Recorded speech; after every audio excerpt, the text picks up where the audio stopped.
Recording right now, so hang on. Before you start, make sure you don't get. I got you. There's the audience.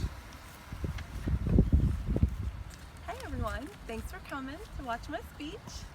Alright, so did you know, according to the National Association of Child Care Research, $3,500 to $19,000 is how much child care costs per year. I mean, that's ridiculous for child care.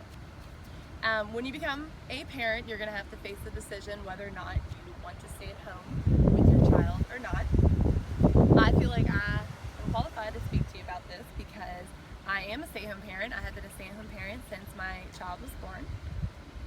Today I would like to inform my audience of the different responsibilities of a stay-at-home parent, and that there are many responsibilities a stay-at-home parent does, but three of the main ones is the money manager, the errand runner, and the primary caregiver of your child. So let's start with the money manager part.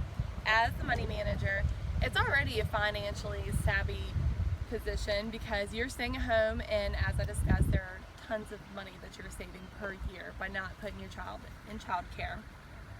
I have extra time to sit down at the computer and compare different prices for products between Amazon and Walmart and making sure that we get the best deal possible. Also make sure that all the bills are paid, the accounts are balanced, taxes are filed, everything that the outgoing process of the money, I make sure happens. My husband, he may make the money, but he doesn't really know where he goes. Luckily, I put it in the right places, but.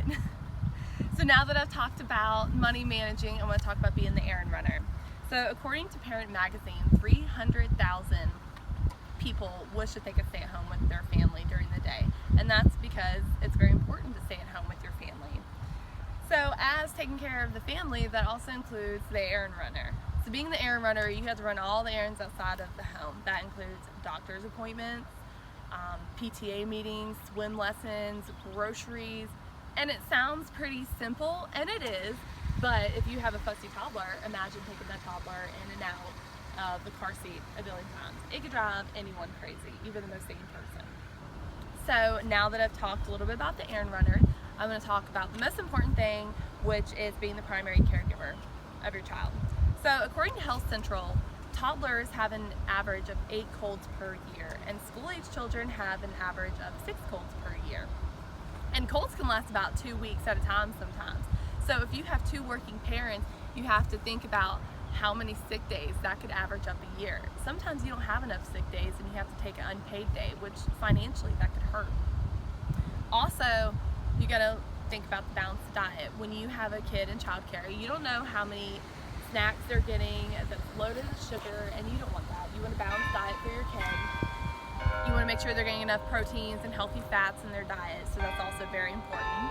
And the last thing is you are able to teach your child. You have all the extra time where you can work with them one-on-one and make sure that they're ready for preschool and they just are getting a head start. If you have a school-age child, you can be their tutor versus hiring another tutor.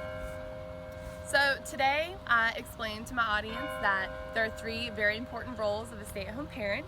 That is the money manager, the errand runner, and being the primary caregiver of your child. I am a stay-at-home parent, so I feel like I'm qualified to talk to my audience about this. Also, I just want to remind the audience that when you do become a parent, it's not a selfish decision to have somebody stay at home with the parent. A lot of people look down on it, but it's not selfish at all. Lastly, I want to end on a note. According to Salary.com, a typical work week is 94.7 hours for a stay-at-home parent. Now, if you add up all the various duties that they do, and that includes the small things like mopping or vacuuming or folding laundry, things you wouldn't think of, it can average to $113,000 per year. So next time somebody says that they're a stay-at-home parent,